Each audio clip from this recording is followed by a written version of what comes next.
concluir a missão do jeito que Deus te mandou fazer, e não do seu jeito. Se Deus já te deu ordens tão claras e tão precisas de como as coisas devem ser feitas, por que você ainda insiste em fazer do seu jeito, achando que o seu jeito é que é o certo, que o seu jeito é que é melhor? Muitas vezes, até fortalecendo mais a carne do que o seu espiritual, simplesmente para satisfazer ao momento e deixando as ordens de Deus de lado.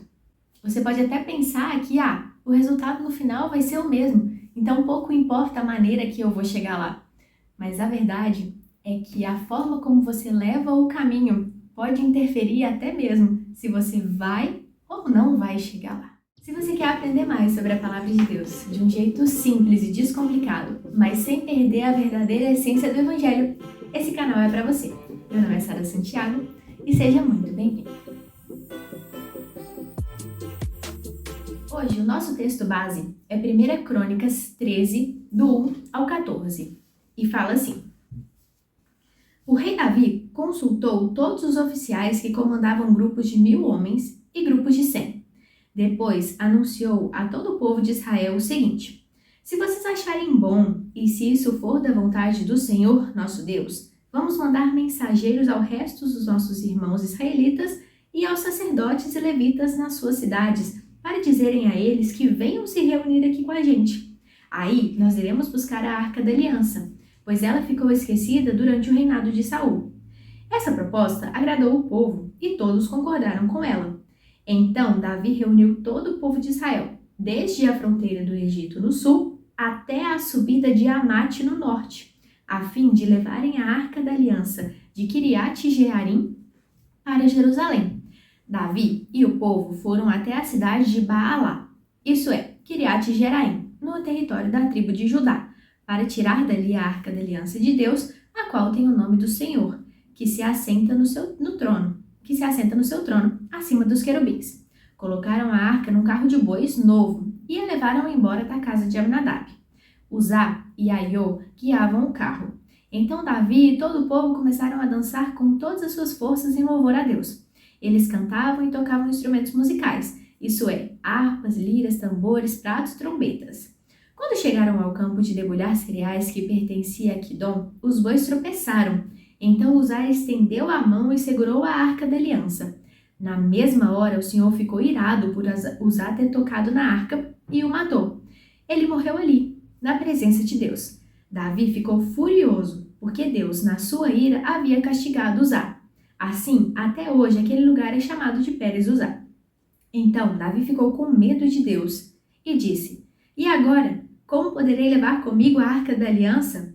Assim, Davi não levou a arca consigo para a cidade de Davi. Em vez disso, ele a deixou na casa de um homem chamado Obed-Edom, que era da cidade de Gate.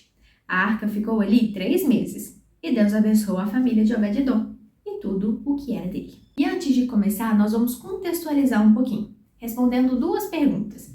O que era a Arca da Aliança e o que tinha acontecido com ela até então, de uma maneira bem resumida, para a gente chegar nesse contexto de buscar a arca de volta para Jerusalém.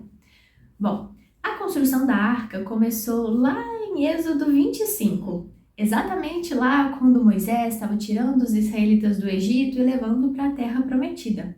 Lá é relatado todos os detalhes da construção da arca e no versículo 22 nós podemos encontrar a importância dela.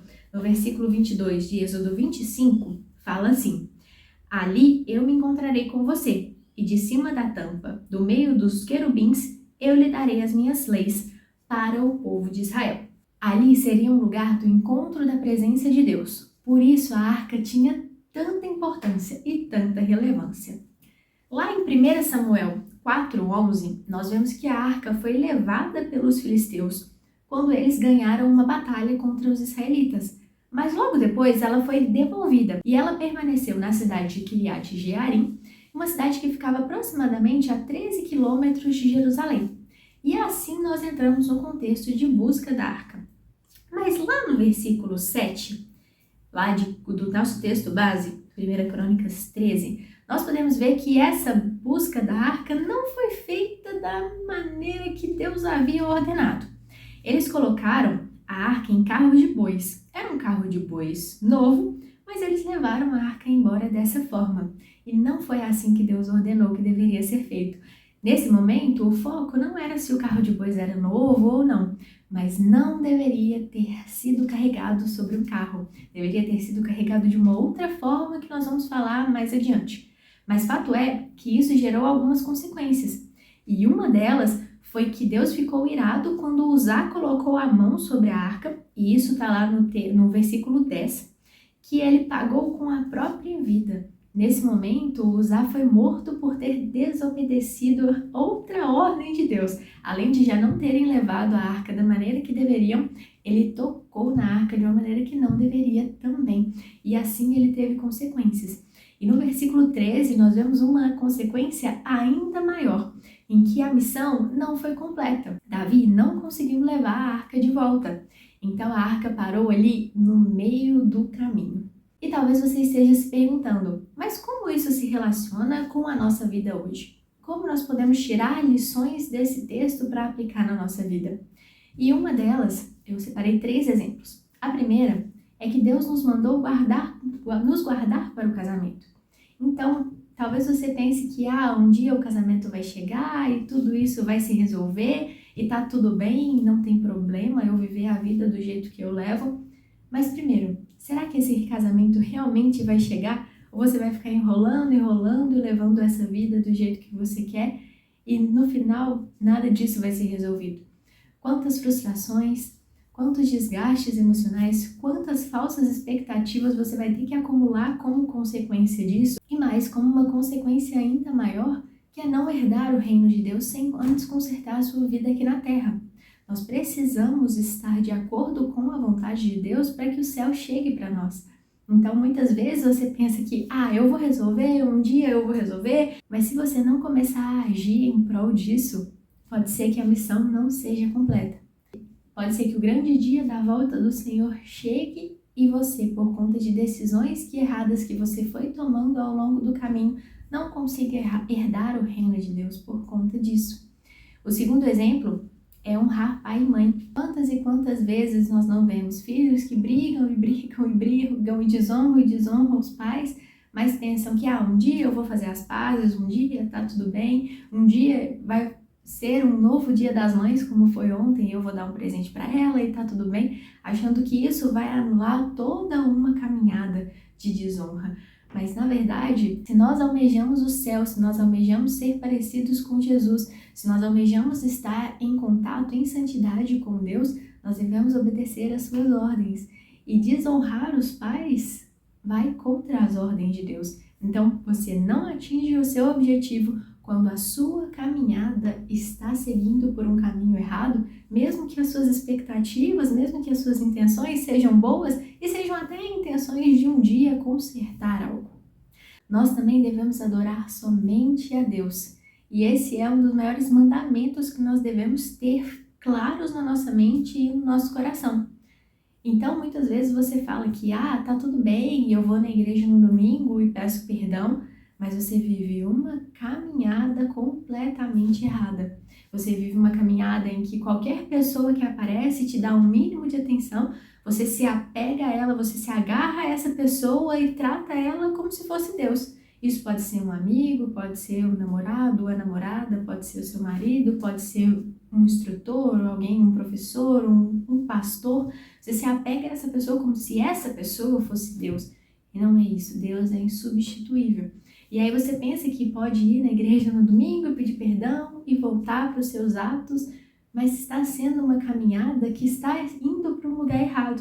Uma caminhada em que você está tendo ídolos e mais ídolos e mais ídolos e não está atingindo o verdadeiro objetivo, que é ter Deus no seu coração para que um dia você encontre com Ele no céu. Então essa é a mensagem que eu queria passar hoje.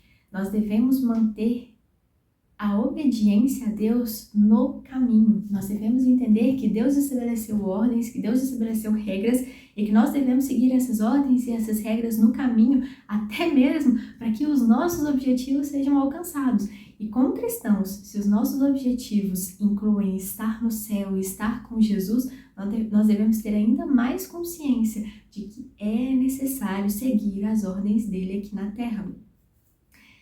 E enfim, Voltando para o texto, a chegada a Jerusalém não aconteceu. A arca parou no meio do caminho. A arca parou na casa de Obed-edom. Ele foi abençoado porque ali a presença de Deus estava.